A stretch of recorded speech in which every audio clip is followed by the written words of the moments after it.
അല്ല, ഇന്നെന്താ ശിവരാത്രിയാണോ ഗംഗമോളെ, അതോ ഏകാദശിയോ? അല്ല, ഒരുത്തനെ ഉറക്കുവളച്ച് നമശിവായ ജപിച്ചുകൊണ്ട് സിറ്റ് ഔട്ടിലൂടെ അങ്ങോട്ടും ഇങ്ങോട്ടും നടക്കുന്നു. ഇവിടെ ഒരാള് ആഹാരം പോലും ഉപേക്ഷിച്ച് ഉപവാസം നടത്തുന്നു. അതുകൊണ്ട് ചോദിച്ചതാ. ശ്യാമേട്ടൻ വന്നായിരുന്നോ?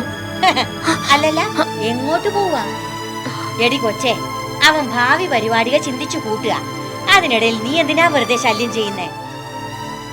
നീ എന്തായാലും പുറമ്പന്തായില്ലേ? വാശിക്ക് നീ ഒരുത്തരെ നോക്കടി മോളെ. ഇങ്ങനെയുള്ളവന്മാരോട് അങ്ങനെ തന്നെയാ വേണ്ടത്. വല്ലതും മിണ്ടാൻ പറ്റുമോ? ഞാൻ കാര്യമായിട്ട് തന്നെയാ പറഞ്ഞത്. അവനാകെങ്കിൽ നിനക്ക് വായിക്കൂടെ? നാത്തൂനും അക്കാര്യത്തിൽ മോശമൊന്നും അല്ലല്ലോ. അടിക്ക് തിരിച്ചടി, അതാ വേണ്ടത്.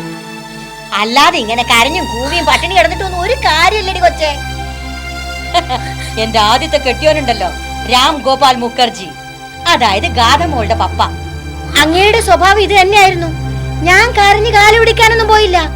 അപ്പോട്ടിന്റെ കൂടെ ഞാനിങ്ങ് പോന്നു. ഒടുക്ക ഒന്നും ഇല്ലാതായി നശിച്ചില്ലേ അയാള്.